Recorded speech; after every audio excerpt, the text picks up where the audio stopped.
So, both of us here are entrepreneurs, and that's one of the reasons why we ended up connecting and meeting. So, maybe tell me a little bit more, which I actually don't know necessarily, all the history with your history in entrepreneurship, like, when did you start your first company? What was it? Those sort of things. Yeah. Well, I started out in finance in Wall Street. Soon discovered I hated it, and it just was not for me. It's not something I wanted to do. We weren't creating anything. Was it just that you felt like you were, like, I don't know? I was on a trading floor, so we were trading. So it just wasn't for me. Nothing against them, but so I started getting to actually finding hedge fund managers, and so I ended up starting my own thing a few years back, and did that for a few years, and it was a really valuable lesson because it ultimately did not succeed, and I can kind of go back and think of a ton of reasons why it didn't work.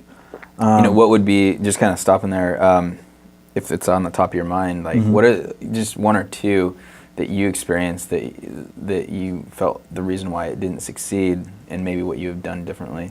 Yeah, that's a really good question. I would say the first thing is to allow yourself enough runway when you're starting a company, as you can probably relate to too. I did not. I just assumed, I'll make money in 3 to 6 months. I'll have everything set up. I'm not going to worry about it, and I'll do some planning. I knew the market relatively well, and I focused on a certain sector that actually went down the tubes about 3 months before I was starting this. So first thing I would say is leave a lot of runway for yourself, and that means capital. Surround yourself with really good advisors and people besides yourself that aren't necessarily owners in the company, but just advisors. And just plan, like have a strategic plan, a game plan, and don't worry about starting your LLC or anything until you have your first paying customer. I would say that. So does that mean withhold as much cost, right? Exactly. Like hold off the cost. Right. Yeah. No, I can say the same thing because we definitely didn't do that. Yeah. For better, for worse, we incorporated early on. Let's get all the paperwork. Right. You're so excited about it, like starting a company, and you're not even. Am I going to acquire my first customer? Yeah. That's probably the first thought. So with seconds, how did that go for you? Like, how did you start day one, seconds, and then kind of go from there? Yeah. I'd be curious. We founded the company in September 2011, and very much like get all the documentation, the paperwork, working with lawyers, and thankfully we had a certain agreement with them to allow to handle the costs. But we definitely dove in, and you hear conflicting like advice, right? Like on one side it's like hold off all the costs as long as possible, which I think it makes sense. But the other is like get your documents together, and and I kind of balance both of them because I've talked to a number of founders who don't or haven't done their documentation, whether that's like equity in the company, who owns what shares, clauses to if you've heard of like a year cliff type thing, which means if someone leaves before 12 months or passed, there's ramifications to that ownership wise. And if you don't do that, which if you hold off costs and you don't talk to lawyers and then you don't do that, you could find yourself in even a bigger mess. So this is perfect because I feel like that's one lesson I learned, and we've obviously become friends, and like that's a great perspective. So that's perfect reason for this kind of blog. Is like you're going to hear advice from me. I'm saying, well, don't worry about your first paying customer, but they could be doing a tech startup in which you have experience. You have a totally different experience, and that's maybe the way they should go about it. So that's brilliant. Yeah. But and so back to your so how long was that experience? How long did that? As far as the experience of the company, or as far as the company lasted for I think officially 3 years. I kind of was winding it down at the end of 6 months, but it was a lucrative field. I mean, if it was done properly, it could have been very successful. And I remember reading a lot of like videos, which, you know, we're doing and talking to a lot of people, and they're like, you know, that's fine that you failed. Like, what you should do is take like a week just by yourself and just literally journal and write down what you failed at. And this is almost better than have like a moderately successful deal. And so that's what I did. I just literally wrote down, you know, the things I'm sharing with you, a couple of those things like capital, runway. I should have been worried about acquiring customers instead of the service itself. Done more homework on how do I source talent? How do I find out who has more capital? Just things like that that I kind of was maybe a little more laid back than I should have been about it. But it was a good lesson. Yeah. So. And was this just you, or did you have partners? And did you have? I had one like assistant person, but it was just me for the most part. Yeah, which is another thing. I mean, I'd be curious with you, if you could do it all over again, would you have a co-founder taking on equal responsibilities with you? I know you have a technical kind of person. I've heard co-founders, and that may be one thing I would have done. I'd be curious with you. Would you have taken on another co-founder if you would have? Well, I guess I'll answer it this way.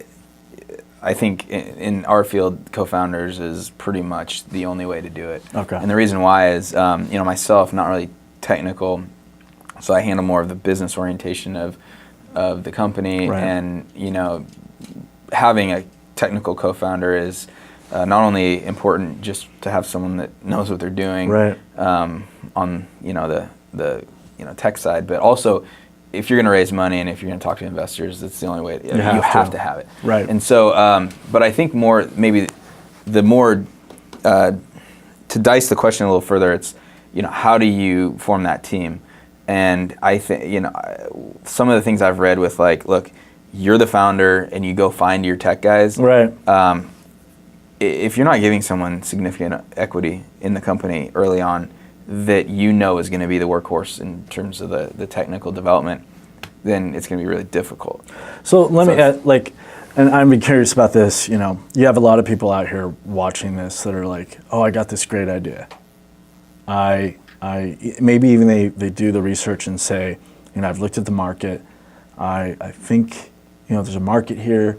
Like, knowing what you know now, how would you go about grabbing that technical co-founder, or should they even attempt to do that? You know, because I think that's the thing that a lot of people struggle with is, I have this great idea, have a good business concept. I can't code, I can't program, I can't even, you know, do design. Where do I go? Like, what do I do? Man, I think you go find them as soon as possible. And from my experience, you know, personally, I was found by my technical co-founder. He found me. Oh, wow. But it was through my writing. That's not a usual story, though. No. Okay. But it was through writing, and the whole point is I put myself out there, and you know, thankfully and awesome, totally lucky that it actually happened that way. But and this is writing through your blog. Through my blog. It was actually specifically a guest post on GeekWire. Okay.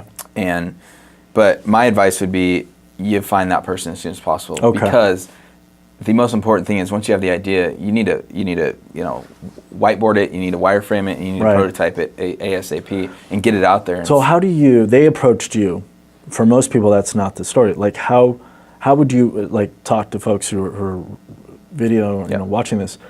How do you get a technical person, which we all know are very difficult to find, right? How would you, looking back at it in hindsight, how would you grab that person and sell them on your vision or your idea? I think it really falls down, for me, it's three things that kind of jump out. One, you got to have a good idea, right? Like, it has to be gripping. You have to have it, you know, polished enough so that you can pitch it to that individual. Right. I think secondly, you need to be willing to give them a certain piece of the pie. Like, like not equal, maybe equal, but definitely not like 5%. And tell me, you've talked to a lot of entrepreneurs, and I have too.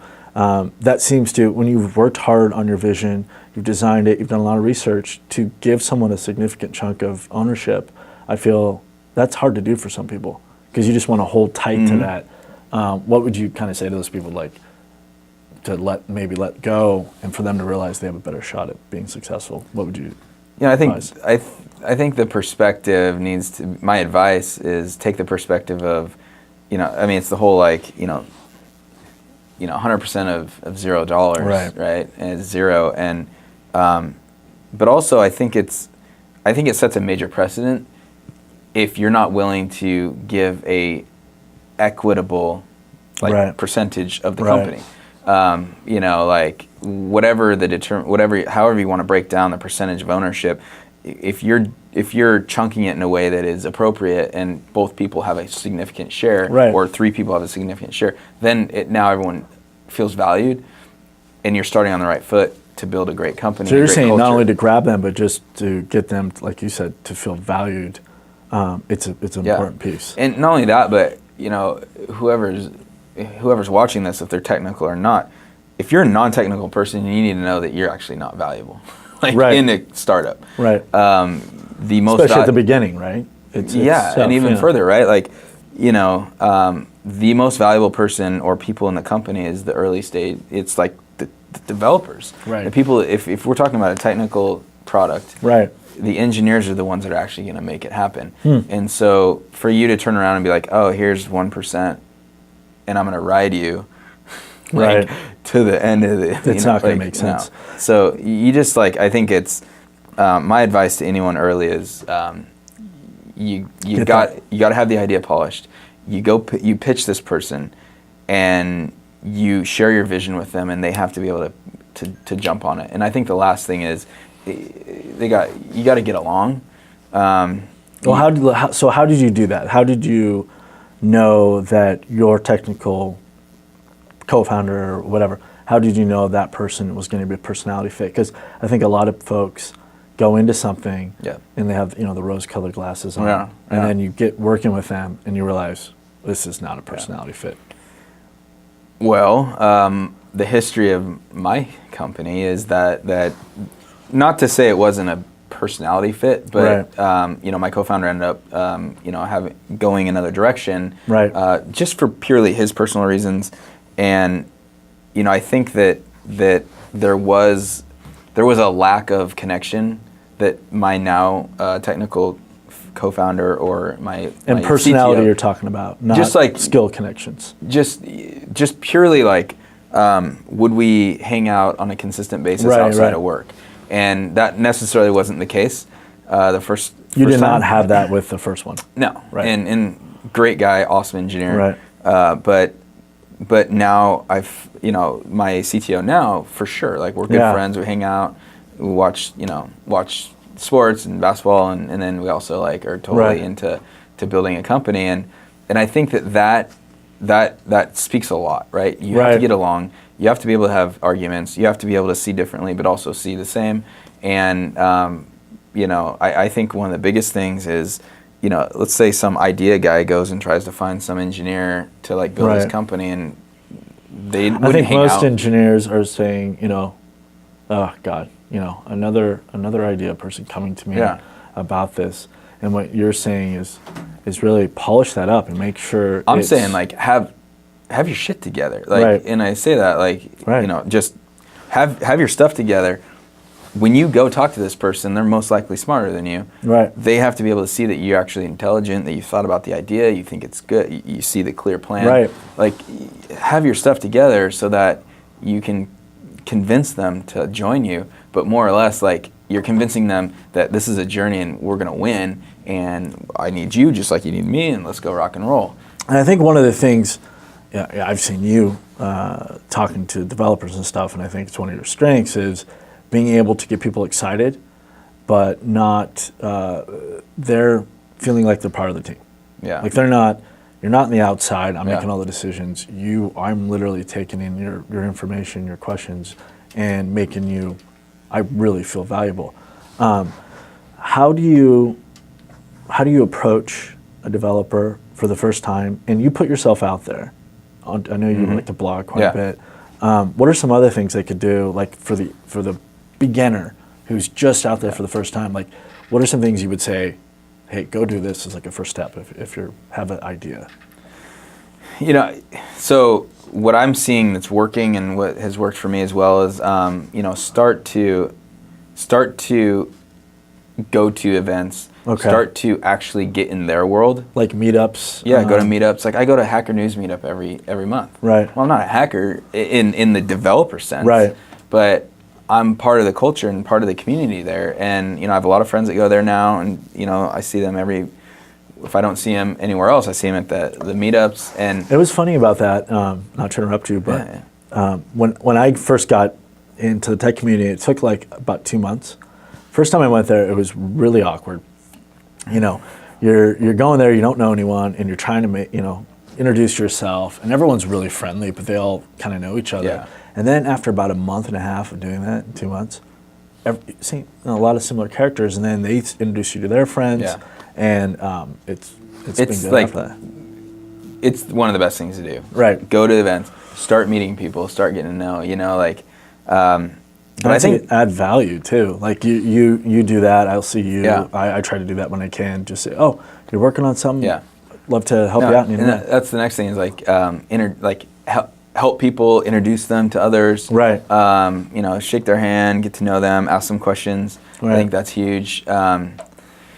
You know, also like go to hackathons, right? Like we did. I mean, this was definitely well into seconds and stuff, right. but we did.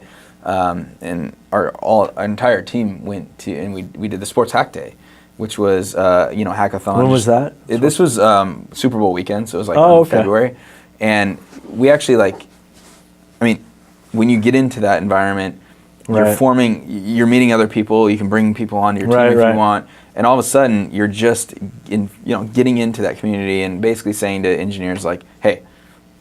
I'm a part of your group, right? Like you're no different than me. Let's just and so now you're actually showing them that you want to be on their level or communicate with them, and they're at least now understanding you further and on a better level. So that if because if you go to a hackathon, you participate in that, 2 weeks later you're like, hey, I remember you from hackathon, and you're like, I'm working on this other idea, right? And then they remember, and you're like, oh, okay, this guy was at the hackathon. Yeah, I think that's. Really good advice, and I think it doesn't make a lot of sense to most people that aren't already in the community, but those relationships that you've built are so valuable because, like you said, I mean, at the end of the day, if you're a business person, you're not very valuable in the first few months. You need like a designer and a developer. So, what else would you say? So, first things, okay, have your business idea ready to go. Yeah. Really understand it, and then second is get out there, expose. Whether you're blogging or meetups. What are some other things like someone could do to? I think internally, you got to study your ass off, and you got to you need to at least be familiar with their language. You need to be familiar with if we're talking tech startup here, you need to be very familiar with the latest news, the latest. Developments, the new releases, and specific. So you're talking about studying your butt off as far as what's out there, technology-wise, company-wise. Study the market you're in. Study also just the languages that I hate to use the word fad, but the latest languages, like what they would be familiar with. Okay. Basically, in a nutshell, be smart about what you're doing and but you don't have to be a programmer. No. In fact, you probably, I don't know what you think. I would want to hear what you think about this, but I remember I tried to learn programming at first, and it was almost, it was nice because I was giving an effort, but it's like you're not at that level. No. You're never going to be if you're a non-programmer. So, but just given that effort, you're kind of saying that. I mean, it's a personal opinion if you want to dive into learning how to code and just being at the basic level, whatever. That's a personal choice in my opinion. But what I'm saying is when I say study is just be familiar, be able to communicate, be able to talk to that person in the way that they're used to being communicated with, as opposed to just flip the tables. Imagine some really smart engineer. he knows what he's doing, and some random dude approaches him, sits Right. down, and is like can't even describe or illustrate Right. that he even knows what he's talking about. This engineer is just gonna be like, this guy's an idiot. Yeah, yeah. Like, why would I work with him? So you need to prove at least that you have at least a certain point of intelligence in this industry to let them know, look, I'm on the business side. You don't need to worry about that. But I also understand what you're doing on the basic level so that we can communicate. So it's almost like for you and for people that are successful at grabbing, it's almost saying, listen, I know how valuable you are. That's why I'm like learning this and studying it. And I know you're more valuable than me right now. Yep. Here's how I'm going to show it. Yep. I'll give you equity, compensation. And it's respect. Respect, right? yeah. Like, I mean, literally, like, I'm not going to give you 2%. I'm going to give you like X percent, right? Huge A larger percent. Okay. I mean, if you're a co-founder and if it's like our idea stage, for sure you need to be talking those levels, higher levels of equity. But yeah, I think it's like it's a matter of establishing, showing them proper. Yeah, I like that. What would you say? I'm sorry, I'm just like asking you questions. I'm curious. It's a conversation, man. What do you like? The point you're at in your company right now, and at what point does someone? So they're starting out. They have an idea. They're ready to go with their company. They have the tech person worked out. They have some traction. At what point do you maybe start asking for money? Yeah. Or what point, like, how did you make the decision to either bootstrap? You bootstrapped your company. Mm-hmm. I bootstrapped mine.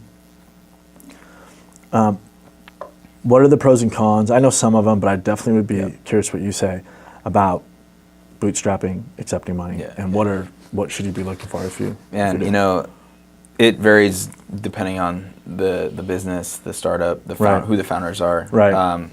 Let's assume it's first time rookie founders. You're gonna have a hard time raising money. That's just the bottom line. Right. And what I experienced going through it was, it's actually easier to have those conversations before you've launched.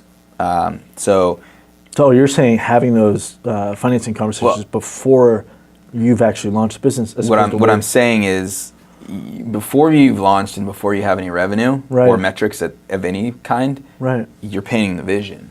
And you're literally like, if you can convince someone to invest in your company with a vision, it's a lot easier because they can't say, oh, well, the last 3 months you've grown like this. That's interesting. So that's different than I would expect. So one of them, I would say, look, if you feel that you can pull it off and you have enough, you know enough people in the industry and you know enough investors or angel investors, looking for seed stage stuff, like, go try to bootstrap it. No.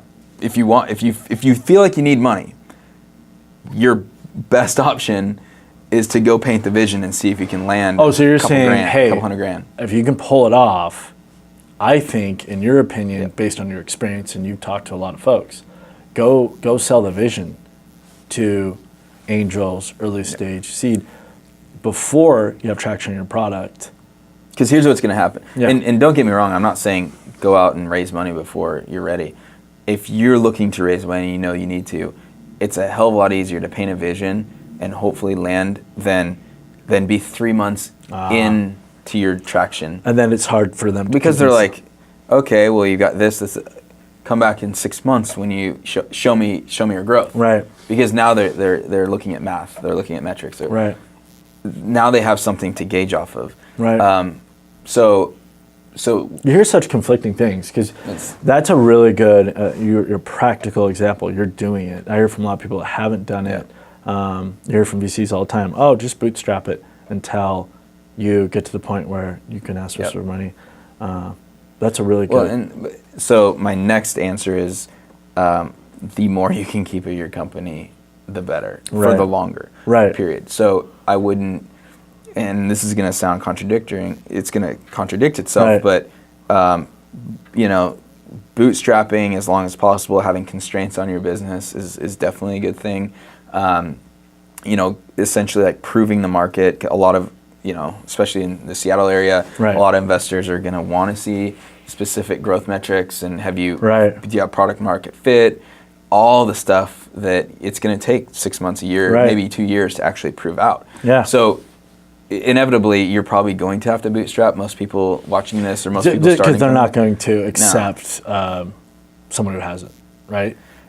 Yeah, and this is where, again, the paint the vision. If you have connections, if you 2 years at Amazon or Microsoft or whatever, I mean, that might be enough for you to land a seed round of $500,000. I don't know, but most likely, again, I go back to, paint the vision, see if you can land a seed round before you've launched the product. Maybe you built a prototype and it works. That's the bare minimum. Right. You have to have a working product. But if you haven't launched yet, you can paint the vision. If you've launched, you now just signed up for about a year to 2 years. So if you launch and you haven't painted the vision yet, you're in, strap your seatbelt in. You're in for 6 months of bootstrapping. Gotcha. Yeah. Did you end up raising money at all? I did. Like, it was like 50, 60K. And then how I did, I just said first revenue model, kind of and the convertible kind of thing. But I had to give up a lot. Did you? Yeah. So I probably, in hindsight, would have bootstrapped. But it was a good advisor, too. Yeah. So I think that was part of the value. But what do you think? Okay, this is a tough question, but I like asking CEOs of companies. What about you? Like, people are, reading or watching this are going to say, okay, I'm not, you busted through that whole fear of starting. I feel like I've had those moments. Probably everyone watching these have had these moments. How have you been able to say, I'm going to do it? And you get past that first hurdle of your fear of failure. I don't want to leave my company. I don't want to do this and that. And how did you get through that moment? Because I feel like that's kind of what holds everyone up. Yeah, I quit my job. I basically just, I've been working on a startup on the side for a long time. Right. And, I got to the point where I just finally was like, I just committed to this life. I committed to the choice that I knew I was going to do this. And I was standing on both sides of the fence for a long time. And I just got really frustrated. Excuse me. And I finally just said, I'm doing it. And I just jumped. Okay. And I think you just jumped in the water. Yeah. That's how you did it. I did. I just jumped. It's like do you ripping off the suggest that for everyone else? Depends on personal situation. Okay. I, at the time, wasn't married, didn't have a family. Right. Still don't. And it a lot easier. Excuse me. Do you think, how about for the people out here? For most of them, how would you do that? What can you tell them that sort of says, and I can add some stuff too, what to get past that? Because we all have it. I mean, I haven't met one person who was going to do a startup. Or I'm definitely in the rip off the Band-Aid camp, and I mean, most of the time that works for people. Right. I would just jump. I would do it. I would commit. I would Is there any advice you have? I had some struggles. You had some struggles that we could have done.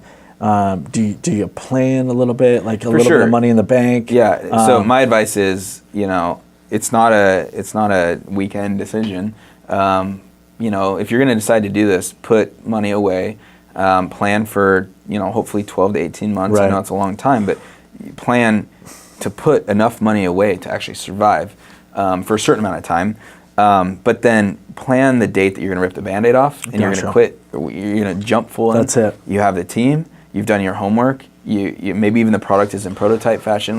Whatever it is, my advice is commit 100%, because from my experience, what happened was all these serendipitous, random things start happening, right? I had quit my job for 3 months before, my co-founder actually found me. So I didn't quit my job to then start Seconds. I quit my job to then enter this next phase of my life.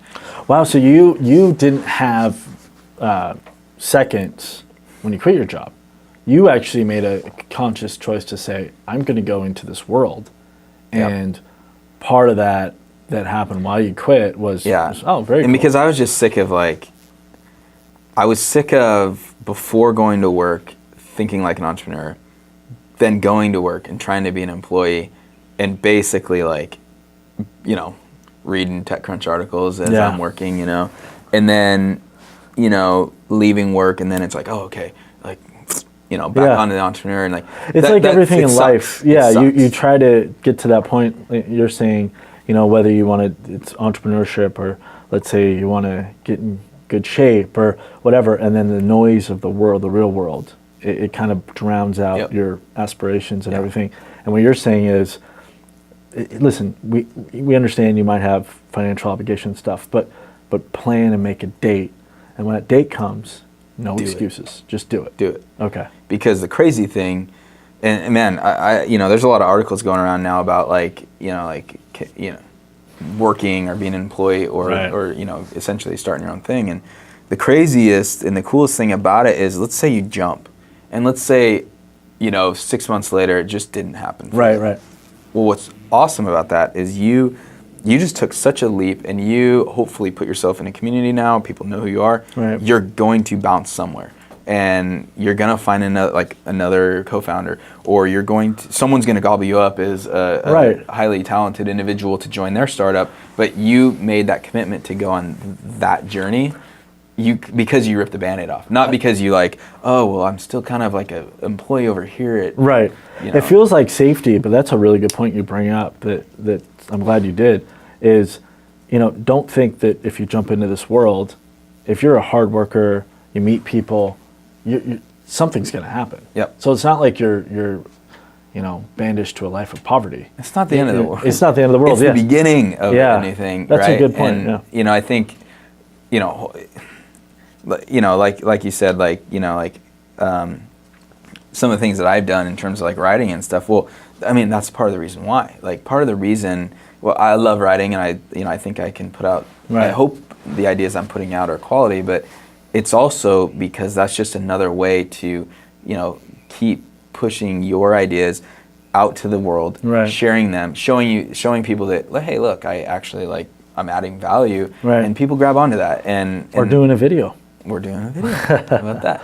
And people grab onto that, right? And I think that if you're going to take the leap, you do have to realize that there's certain things you have to do to keep, personal branding or marketing or whatever you want to call it. You have to put yourself out there. And so these are all the preparation stages I think that people have to go through, is to really understand. It's not a random decision. It's a decision that you've probably calculated for a number of months or years, and you've lined a few things up so that you can actually, when you do take that leap, there are certain things so I quit my job, and it was like May. It was the time frame of April or May, and I just wrote. I wrote articles. I tried to blog about every day, and I was able to get connected with Business Insider. So I started. So how did you get connected? Folks out here obviously are watching this, reading this. I want to build my work. Nick saying this, and they're talking about this. Great ideas, but what are the steps to actually making relationships? And then does this go back to you saying, get involved in the community? Because I know you do a good job of branding and kind of writing articles for other big blogs. How did you strike up a relationship there? Sometimes you just try editor at email. So you're just emailing them. Mashable.com, editor at business. That's really cool, because I think a lot of people get intimidated. They're not going to want to see my contribution. No, I mean, so seriously, that's kind of a joke, but you get creative on the emails that you send. But secondly, if you go to, for instance, Business Insider, Mashable, others, typically they have their guest post policy or contributor. Okay. So I was able to, at the time, Business Insider was actually, they had a contributor concept. They basically, Fred Wilson, guys there was a ton of contributors. Was that intimidating to you a little bit to say? No, I thought it was awesome. I was just but the smartest thing is I knew that if I was going to start writing, I needed to get I needed to get into some channels that would start spreading this around. And I mean, the craziest thing, within 3 months of me writing, I'm having people from all over the world email me and reach out to me, and isn't that cool? It is so cool. It's really amazing. And it was really only because of the channel, what Business Insider actually allowed my word to reach across the world. Right. And from there, things just dominoes start falling. And so, you know, whether someone is writing or other things like that, like figure out your distribution channels, figure out one or two things that you can actually like. This is part of your brand also, right? It's 100%, it helps with the personal brand. Do you, so getting back to, you know, folks out there watching this, and they're looking for a job, it's entertaining, but they're saying, God, you know, I really want to get involved in this or whatever. First things first, come up with a way to kind of put yourself out there. If you have a business idea or whatever, just start meeting people, it sounds like. And then kind of work on your brand, I guess. And yeah, I think, you know, again, whether, you know, some people aren't, you know, some people are really, they are talented writers and some people aren't. So choose what it is, whether it's, you know, a design blog, whether it's, you know, like, you just want to be known. What do you want to be known for, or at least the channel that you can actually push your personal brand out? Well, let me ask you about that. How did you come up with what you want to be known for? It's just like writing just came natural to me. Just happens. Okay. Literally. How about someone who isn't as natural, maybe, or maybe I think a lot of people are shy, kind of, maybe not in a blog in a text form, but just to actually publish and put themselves out there. Yeah. What would you say for them? You know, I've had a few people ask me about that, and my advice is get over yourself and know that one, people are hungry for information. Okay. So if you start blogging about stuff, people are going to grab it. Right. Two,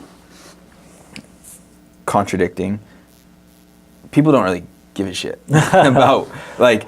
So meaning put something out there. Don't take yourself so seriously. Yes, and also I think most people are fearful that others are going to put a negative comment or say something negative. And who cares? And who cares, right? And I've had it. Like everyone has it, where you're like, dude, what's up with that? Right. Or that, you know, it's the 1%. Okay, and so I think getting over the fear is understanding. Look, I've got something to say. I don't really care what other people say and think. And the more I put out there, the more people are just going to start grabbing it and reading it. That's cool. So part of your personal branding and part of people starting up their business is you kind of, I feel like a lot of people like you are good at branding, and people even further along are really good at sort of blocking out and saying, I don't care, especially in the first 6 months, what people think. I know it's going to be terrible. I'm going to do it anyways. And if people want to make fun of it or whatever, I don't care. Yeah. So you kind of have to have that attitude a bit. You definitely do. Yeah. And I think just having the big picture, you know, like blogging is something it's just like, you know, sometimes I have really like kind of concentrated posts, and sometimes it's just kind of like, it's like, you know, kind of looser thoughts, but like it's the big picture thinking of, you know, I'm going to be doing this for 5, 10, 15, 20, 30 years. Okay. So I just want to start writing. I want to start the habit, and hopefully I can start educating people, and you know, establishing a blog is a really just it's conversation, it's communication. Right. So people leave responses and comments, and hopefully that adds value to the experience.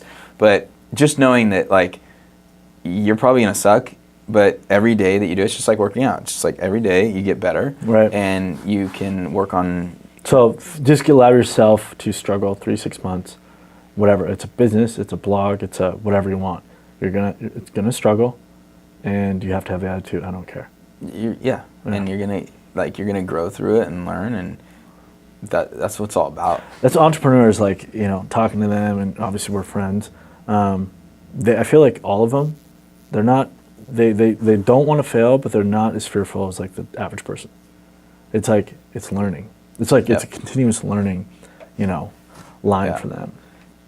You know, and one of the questions you just asked, like, how do they get through it? Like, you just have to accept that failure is part of the process and not be fearful of it. Know that it's a learning experience, and know that the sooner you jump in, the sooner, like, it's like jumping into cold water in a lake, right? Like, well, it's going to be cold at any point in time. So you just do it. Right.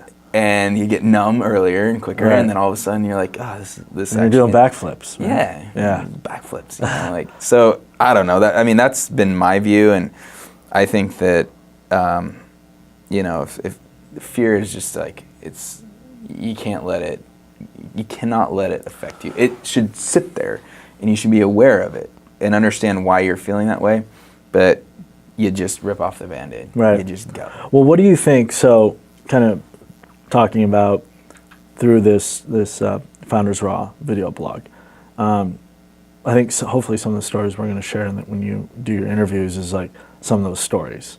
Yeah. You know, we can say this, me and you, but, you know, coming from someone who started 5, startup tech businesses, I actually want to watch and see what their stories are. Yeah. You know, about, so-and-so who's got a, $50 million business was, eating top ramen, as you said, for 6 months, or, sleeping on someone's couch for 6 months. Like, those are cool stories to me. Do you have any other like ideas that you think will be in your future interviews, like people are going to get a kick out of? I think it's just a matter of, I'm excited to see those stories too, and I think coming from people that you maybe like you didn't expect, Right. Coming from, hearing, I'm interested to hear about, one of the things I write about entrepreneurship a lot, but like, how did they get into it? What in their life? So like the really early. Yeah, like what in junior high school, and college sparked you to then 10 years later start a company, have a startup. Like, I think that there's something there. I had a paper out when I was like junior high. So did I. Yeah. So it's like, it was back then, I'm getting up at like 5:30 in the morning. All my friends, I don't know about yours, all my friends were like, you're insane. And no, myself and a friend, we did this for about a year, so not long, but we did this for about a year. We would, no joke, we'd throw on rollerblades, we'd skate. So we both lived about 6 blocks from where we'd pick up the papers. Right. We'd skate there. It's like 5:30 in the morning. Sometimes it's dark, and we would wear jackets, and we would sit there, and you have to fold the papers, put a rubber band around it. We would stuff our jackets full of the amount of papers it would take for like that one block. Right. And then we're on rollerblades, and we'd like time each other, and we'd go. You're on rollerblades, which you should get extra money for that. It was awesome, and we would seriously you're going down the street and you just go. I would like to see a correlation between newspaper boys and entrepreneurs. I swear, high correlation. Everyone who I know has paper route. I don't know too many of them that are like not doing something in business, or like not a startup, or. I fully agree, and here's the thing is, look, you're 13, 15 years old, and you're getting up really early, and you're going to essentially make money. Like, that to me at that age, like, is proving that they have some sort of wiring of like, oh, go do hard work and then get paid for it when all my friends are probably still sleeping or being lazy. And that there was an interesting stat, and you probably get a huge. kick out of this. I can't remember what it was when I want to cite them, but they did a survey of college students and high school students, and they said they surveyed millionaires, and they said, in case people are watching this and saying, oh, I didn't graduate from MBA or didn't have a top GPA, that the most millionaires, if you composite like their GPAs and SAT scores, it was kind of surprising. 2.9 GPA, and it was around 1,100, 1,200 SAT. Oh, wow. So it's people that are kind of slackers. And like, to your point, they have the paper route, they have a lemonade stand, they're going out and doing money, but they do realize early, kind of like you said, I don't want to trade my 9-to-5 day for, gosh, I want to do stuff on my own. I thought that was kind of a cool stat. Like, and they mentioned also it's probably more likely the tech person or the metal shop person. The kid that's got a 2.9 is really good at wood shop or metal shop, and it does well on tests, but doesn't really care about the GPA. So I think a lot of people don't realize that, you have, but you can do this. I mean, it's like you said, it's just a matter of mental willpower. It's not so much, where you went to school, or it doesn't really matter. No, it's just finding a way, right? Yeah. It's like that. I read an article today, and it was talking about Bezos, and at the end it just said Bezos finds a way.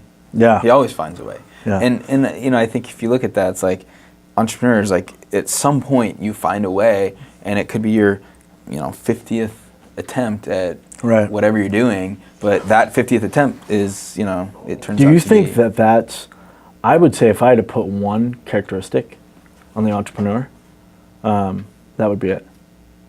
I don't know how you, just someone who's just like, I don't care, I'm going to find a way to get it done. Like I'll take someone who is less smart, who's less charismatic or whatever. I'll take someone who just doesn't care. They're going to figure it out. Doesn't matter what it takes. It's tenacity, I think. You're going to sum it up. It's tenacity, and it's also like they're probably stubborn in the right ways, but but they're open-minded too. Yeah. I don't know. It's like a weird combination. I think a lot of successful entrepreneurs we've talked to, you're right. They're stubborn and like, I'm getting my vision done, but they are very open-minded. Like if someone else who's when they're entry-level person comes and talks to them and say, hey, I have a really good idea for this, they'll listen to it. But they'll know if it's not a good idea to go forward with the business, they'll know no. And they'll make that decision relatively quick. Yeah, what I'm seeing is it's, as I say stubbornness is just the fact that like they, combine it with tenacity, they just don't quit because they, they're just that stubborn. They're like, no, I'm going to do it. But it's also like a sharpness and an intelligence that can sense, that has this innate ability to like sense when they're going the right direction or when they actually need to change a direction. Like just, pivot or whatever you want to call it. But like, it's an innate ability to like gut check, like, okay, I might not be heading the exact right direction. I need to tack this way. Do you think that can be learned? I think it's learned over time. Over time based on experiences as an entrepreneur. I do agree. Some people are just really good at that. And then some people, I feel, have to learn that. I think you refine it over time. And this is why, like, the first time entrepreneur is going to make a ton of mistakes. Because they're like, I heard a great quote, being a founder is like being in a dark room, a pitch black room, and feeling your way around the room to find the door, right? Like, I like that. That's what founding a company, that's the experience. But that's the first time. And of course, the next time and the next time you have unique challenges, but you actually learned and you're like, oh yeah, like I remember I shouldn't make this decision because I remember I did that last time. So I think it's the ability is honed or refined over time. It's never perfect, but you do learn those things. Let me ask you about something else. And I've always been curious. I come from business. I went to business school and you do the business plan. We learned those old ways of doing business. Personally, I think business plans are a bit dated, especially within tech. How much do you feel, talking to successful folks yourself, how much of that, again, going back to starting your own business, looking at founders, how much should you plan, and what's like the right amount of writing down a business plan and have a vision, and what's like too much? Yeah, I tend to, what I'm seeing and what I do is I tend to do the, like, at the most, like, well, I'll for sure you got to do a one-pager, like a summary. At a certain point, you need to get like the basic bullet points of the business model, and so just a one page on what a one-pager, and then if you really want to go deep, like expand that to 5. So expand every point, every main topic on that one-pager, and maybe expand that to one page itself. But a 20 to 30 page business plan, it's a waste of time. What we're seeing is the ability to create a hypothesis, a model for that, and then the product, and go out as quick as possible and get results. Do you have any like preference as far as like a form, or do you feel like it's more free form questions and just answer those questions? I think if you search online executive summary, you're going to get a pretty solid like model, and it's the basic overview, problem, solution, what's the uniqueness about it, here's our model, here's our business model. And I think really quickly just putting in words like, here's what we do, here's why we're doing it, here's the competition at this point, here's why we're unique, here's how we're making money. Right. That's it. And then I feel like that takes a few days. Right. At the most, well worth to polish. It. I think that's good. I think the only time you probably need something more would be if you're going to raise official financing round. You definitely want to have the documents right. that are appropriate, and especially for who's looking. You know, if it's like angels here, like look, they want to meet you and they want to know that you kind of know what you're doing. If it's more institutional, they're probably going to ask and demand of you like certain, documents, and depending on. But I mean, to be honest with you, my personal opinion is if someone's asking for a 20-page business plan. Run the other way. Yeah. I don't know. I mean, is that something that I could do? Yeah, but look, that business plan that I just spent a month creating is going to be obsolete in 3 months when the market changes. Right. So why should I do that when, in reality, here's our plan. Here's our it's 2 to 3 pages. Here's our model. Right. Here's our business model. Here's how we're going to create revenue. And then here's the 3 or 4 different ways that we see that we can do that based on the changes that might happen. That's a really good point. That's all it doesn't fit at all. I mean, if you're coming into this, reading this video, maybe you're a business grad or you're English or whatever, and you want to start it up, and you hear from your business friends, that just, come up with a business plan. Tech's a little bit different.